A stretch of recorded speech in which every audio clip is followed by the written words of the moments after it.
అందరికీ నమస్తే. ఆంధ్రప్రభకు స్వాగతం. ప్రస్తుతం తెలంగాణలో, ఏపీలో ఎక్కడ చూసినా సరే బెట్టింగ్ యాప్ ఇష్యూ అనేది బాగా సర్క్యులేట్ అవుతుంది. అసలు ఈ బెట్టింగ్ యాప్స్ని ప్రమోట్ చేసిన యూట్యూబ్ ఇన్ఫ్లుయెన్సర్స్ కానివ్వండి, సినీ నటులు కానివ్వండి, వీళ్ళందరికీ కూడా నోటీసులు అనేది ఇచ్చారు. అసలు వాళ్ళని ఎలా విచారిస్తున్నారు, దీని గురించి మనతో పాటు చర్చించడానికి ఆర్జే శేఖర్ భాష గారు మనతో పాటు ఉన్నారు. నమస్తే సార్. సార్, ఇప్పుడు బెట్టింగ్ యాప్స్ అనేవి ఇప్పుడే కాదు ఎప్పటి నుంచో ఉన్నాయి. కానీ సడన్ గా అంటే సజ్జనార్ గారు సడన్ గా ఈ డెసిషన్ తీసుకోవడానికి గల కారణం ఏంటి? సజ్జనార్ గారు డెసిషన్ లేదు, సజ్జనార్ గారు ఒక ఇనిషియేటివ్ అది. బట్ ఈ డిసిషన్ తీసుకోవాలన్న అథారిటీ అంతా కూడా ప్రభుత్వం. ఆయన మేబీ ఆర్టీసీకి సంబంధించి ఆయన డిసిషన్స్ తీసుకోవచ్చు. బట్ ఒక ఇన్ఫ్లుయెన్సర్గా అంటే ఆయన ఒక అవేర్నెస్ క్రియేట్ చేయడం కోసం చేసి ఉండొచ్చు. ఆయన ఆ పనిలో భాగంగానే ఆయన మేబీ ఆయన టీం తరఫు నుంచో కొంత బిగ్ బాస్ టీంలో కొంతమందికి మెసేజ్ వచ్చాయి. సో మీరు బిగ్ బాస్ టీం మెంబర్స్ ఎవరైతే ఉన్నారో వాళ్ళు మీరు దయచేసి వీటిని ఎంకరేజ్ చేయకండి, బెట్టింగ్ యాప్స్ని ఇక నుంచి. అండ్ అలాగే మీరు ఇంతకుముందు ఏమైనా చేస్తుంటే వాడికి అపాలజీస్ చెప్పండి అని చెప్పి వచ్చింది. సో వెంటనే అది తీసుకున్న కొంతమంది అవునా అంత పెద్ద ఆయన చెప్తే ఇక మనం కాదనేది ఏముంది. సో ఎవరు కూడా వెంటనే అవునండి అని చెప్పి అందరూ వీడియోలు పెట్టడం మొదలుపెట్టారు. సో అది first awareness message that these people have received. Awareness అంటే ఏంటంటే ఇది చేయడం తప్పు, ఇవి చేయకూడదు అనే విషయం ఎవరు నాన్ వెజ్ లేకపోతే ఇంకొకళ్ళు కాకుండా ఒక అఫీషియల్గా ఒక పెద్ద ఆయన ఆ స్టేచర్లో ఉన్న ఆయన చెప్పడం వల్ల రైట్ మనం చేయకూడదు అనే విషయం వీళ్ళు గ్రహించారు. మరి ఇలా పర్సనల్గా ఆయన మెసేజ్ పెట్టడమో లేకపోతే ఇంతకుముందు ఎప్పుడన్నా జరిగిందా? లేదు. మీరు చెయ్యొద్దు అని చెప్పి ఒక పోలీసులు కానీ లేకపోతే ఎవరన్నా ఒక అథారిటీ ఉన్న పర్సన్ ఎవరన్నా సరే ఆ స్టేజ్లో ఉన్న పర్సన్ ఎవరన్నా వీళ్ళందరికీ మెసేజ్ పంపించడమో చెప్పడమో చేసి ఉంటే ఈ రోజున ఇంత దూరం దాకా వచ్చేది. సరే ఆయన చెప్పారు, వెంటనే ఇమ్మీడియట్గా అందరూ కూడా ఎవరైతే చేశారో వాళ్ళందరూ వీడియోలు చేశారు. మేము చేయము, ఇక నుంచి మీరు కూడా చేయకండి, ఇది పెద్ద భూతం అని చెప్పి వాళ్ళు చెప్పారు. సారీ కూడా చెప్పుకున్నారు. అది చేసిన ఒక వారం రోజులు తిరగకుండానే వీడి మీద కేసులు పడుతుంది. ఇవి చేసిన వాళ్ళు ఏం లేదు, ఎప్పుడైతే ఇవి పెట్టారో పడ్డాయి. సరే పడిన తర్వాత ఇంకా ఫస్ట్ టైం ఎవరైతే దాంట్లో ఉన్నారో వాళ్ళకి చాలా కంగారు పడింది. ఆ కంగారులో ఇంకా ఏం చేయాలి ఏం చేయకూడదు కాళ్ళు చేతులు ఆడక అలా అయ్యి అప్పుడు నేను కూడా ఈ న్యూస్ చూసి వాళ్ళని అప్రోచ్ అయ్యి ఏంటి ఇది అంటే వాళ్ళకి ఏం ఐడియా లేదు. సరే తర్వాత మనకి చేతనైన కోఆర్డినేషన్ మనం చేసాం. సో ఎవరైతే అంటే యూట్యూబ్ ఇన్ఫ్లుయెన్సర్స్ కానివ్వండి, యాంకర్స్ కానివ్వండి, మీకు అందరూ కూడా చాలా మంది ఫ్రెండ్సే ఉంటారు అందులోని. సో వాళ్ళు తెలిసే చేశారా లేదంటే ఇల్లీగల్ అని తెలీదా? వాళ్ళకి తెలియదు. ఇల్లీగల్ అని తెలిసి ఎవ్వరూ చేయరమ్మా. ఓకే. ఇదేంటంటే అరే ఇల్లీగల్ అయితే అమితాబ్ బచ్చన్ చేసినప్పుడు, ధోని చేసినప్పుడు లేకపోతే వీళ్ళ మీద ఏం కాలేదు కదా, అది ఇల్లీగల్ అని ఎలా అనుకుంటాం? మన టాలీవుడ్ సెలబ్రిటీసే ఇవాళ అంతమంది చేస్తున్నట్టుగా మనకు కనబడుతున్నాయి కదా. సో దాన్ని ఇల్లీగల్ అని భావించడానికి తగిన ఏమి చర్యలు ఎప్పుడు జరిగినట్టు లేవు. ఇప్పుడు 5-6 ఏళ్ల క్రితం ప్రకాష్ రాజ్ గారు ఇప్పుడు 9 ఏళ్ల క్రితం ఏదో చేశానంటున్నారు. మరి దాని మీద ఆ రోజే ఏదైనా చేసి ఇది తప్పు అని మెసేజ్ జనాలకి తీసుకెళ్ళి ఉంటే ఇవాళ ఇంత దూరం వచ్చి ఉండేది కూడా కాదు కదా. సో ఇది ఇమ్మోరల్ అనే టాపిక్ వేరు, కానీ ఇల్లీగల్ అనే విషయం చాలా మందికి 90%, 95% మందికి తెలియదు. అందుకనే చేసుకుంటూ వస్తున్నారు. ఓకే. అంటే మీరు అన్న దాన్ని బట్టి చూసుకున్నట్లయితే సో ఒక ఇన్ఫ్లుయెన్సర్గా ఉండి అసలు ఏ ప్రమోషన్ వచ్చినా సరే బ్యాక్గ్రౌండ్ ఏంటి, ఇది మంచిదా కాదా అని చెప్పేసి చెక్ చేసుకోకుండా దాన్ని ప్రమోట్ చేయడం ఎంతవరకు కరెక్ట్ అంటారు? ఖచ్చితంగా. ఎందుకంటే ఇది తెలియాల్సిన అవసరం కూడా ఉంది. ఇది మంచి ప్రశ్న. ఎందుకంటే not just gambling or betting apps, but ఏదైనా సరే మీరు ప్రమోట్ చేస్తున్నప్పుడు ఆ ప్రోడక్ట్ యొక్క ఇది మీరు చెక్ చేయాలి. చెక్ చేసిన తర్వాతే దాన్ని ప్రమోట్ చేయడం అనేది ఇంపార్టెంట్. అలా కాకుండా చేస్తే ఈ మధ్యకాలంలో వచ్చిన చట్టాల్లో కన్జ్యూమర్ వీటి ప్రకారం కూడా తయారు చేసిన వాడు మాత్రమే రెస్పాన్సిబుల్ కాదు, ఇది ప్రమోట్ చేసిన వాళ్ళని కూడా అంత కాకపోయినా ఒక 5%, 10% వాళ్ళని కూడా రెస్పాన్సిబుల్ చేస్తున్నారు.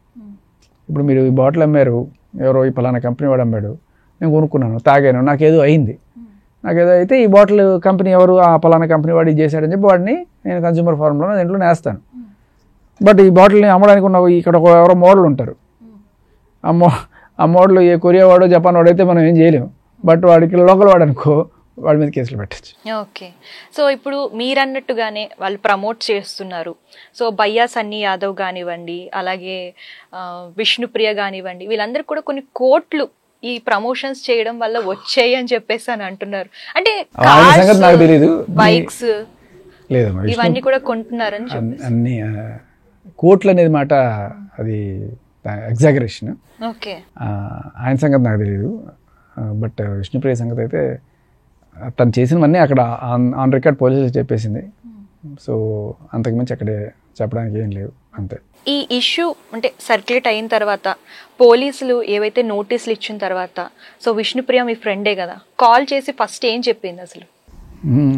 నేనే కాల్ చేశాను తెలిసినప్పుడు, అవుట్ ఆఫ్ అప్రహెన్షన్ చేసి మాట్లాడి, విష్ణుప్రియ కొంచెం నా మీద అంతా తప్పుడు ప్రచారాలు జరుగుతుంది, అసలు ఏంటిది చేయకూడదా, ఎందుకు చేయకూడదు అంటే బయట వస్తున్న న్యూస్ లేకపోతే ఈ డిస్కషన్స్ కూడా తను ఫాలో అవుతున్నట్లేదు.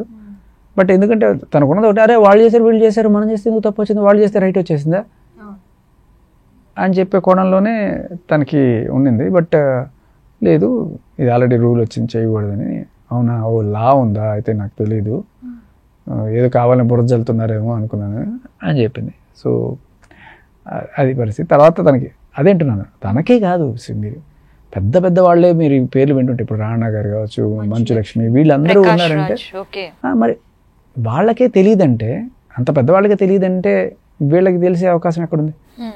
సరే తెలుసుకోవాలంటే ఏదో నువ్వు లా చదివో లేకపోతే ఈ జర్నలిస్ట్ ఫీల్డ్లో ఉండి నువ్వు ఎడ్యుకేట్ అయ్యి దీనికి సంబంధించిన ఏమైనా చదువుకుంటే మీకు ఏమైనా ఐడియా ఉంటుంది.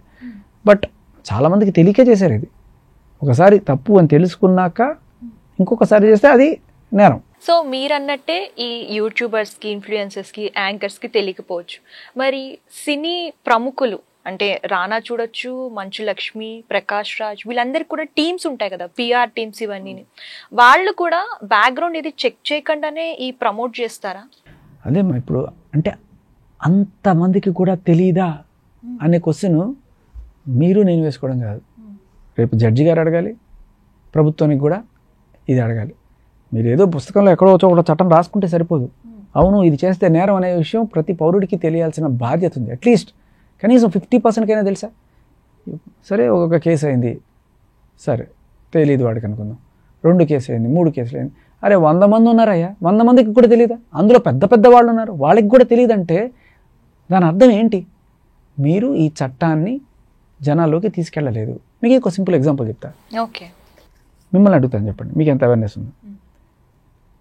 ఏ వయసుకి పెళ్లి చేసుకోవచ్చు? 18 years దాటిన తర్వాత చేసుకోవచ్చు. ఎవరు? అమ్మాయి అయితే. అబ్బాయి 21 years దాటిన తర్వాత. మీకు తెలుసా అమ్మాయికి 21 years అయితేనే పెళ్లి చేసుకోవాలని? ఈ చట్టం మారిందని మీకు తెలుసా? తెలీదు. ఈ చట్టం మారింది, ఇది అమలు కావడానికి కొంత టైం పడాలి. అంటే చట్టం మారింది, ఇది ఆల్రెడీ వచ్చేసినట్టుంది.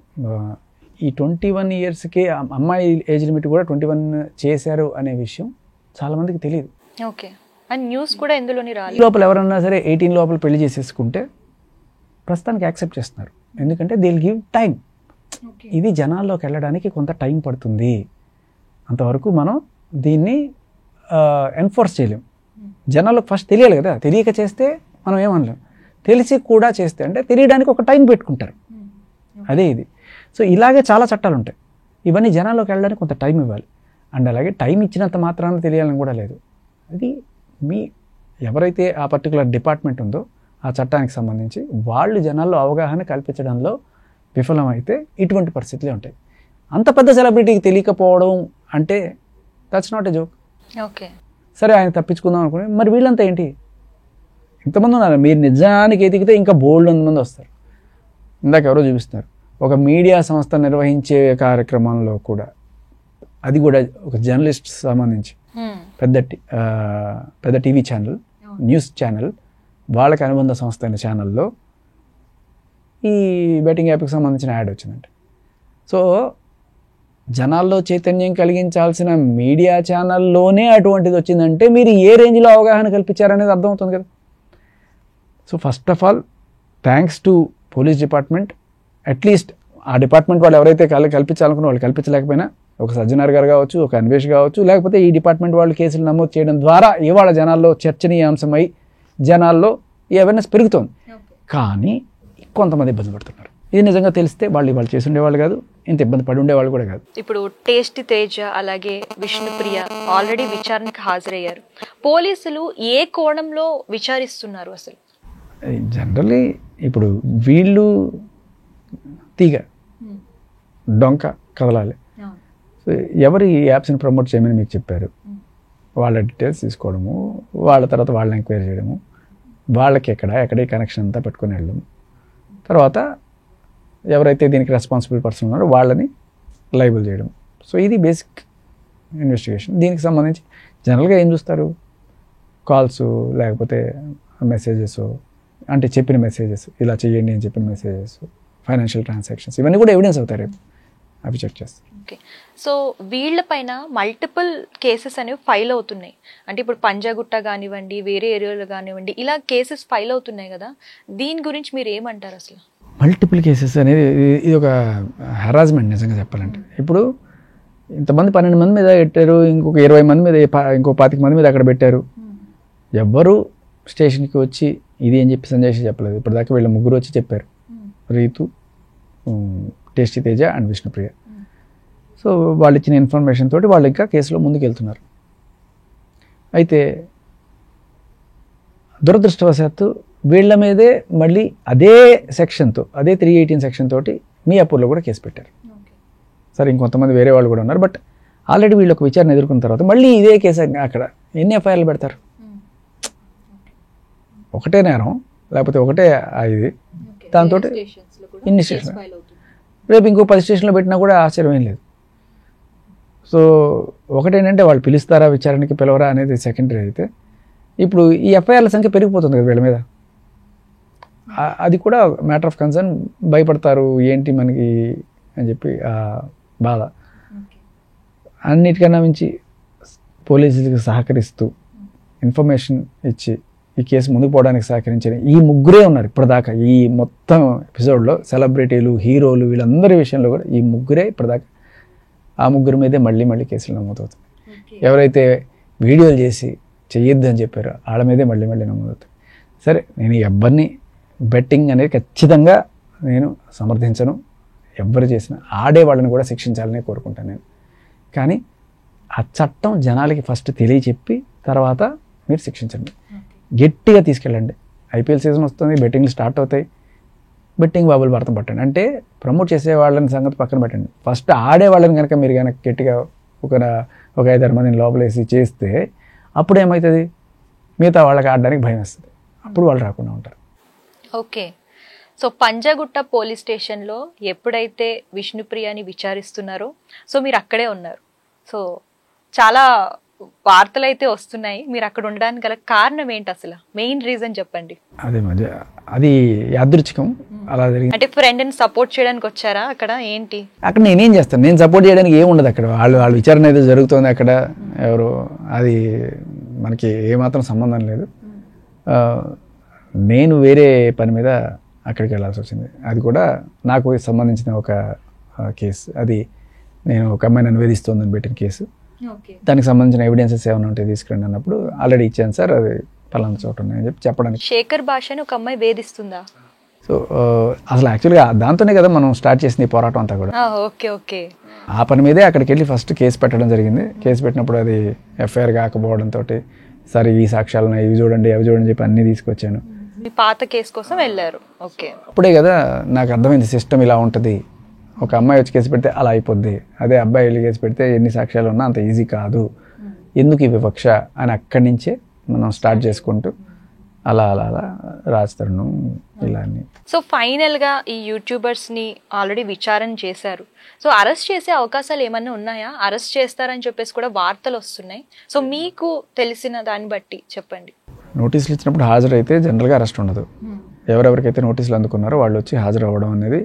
సో ఒకవేళ హాజరు అవ్వకూడదు అనుకున్న వాళ్ళు ఏం చేస్తారంటే వీళ్ళు మళ్ళీ ఎక్కడ ఉన్నా లిఫ్ట్ చేస్తారు అనేది ఉంటే అప్పుడు వాళ్ళు ముందుగానే యాంటిసిపేటరీ బెయిల్ తెచ్చుకుంటారు. ఇప్పుడు ఇవాళ శ్యామల గారు ఏదో తెచ్చుకున్నట్టున్నారు, అలా యాంటిసిపేటరీ బెయిల్ అయినా తెచ్చుకోవాలి, లేకపోతే అటెండ్ అయినా అవ్వాలి. రెండు కాకపోతే అరెస్ట్ అయ్యే ఛాన్స్ ఉంటుంది. Thank you sir. ఓకే.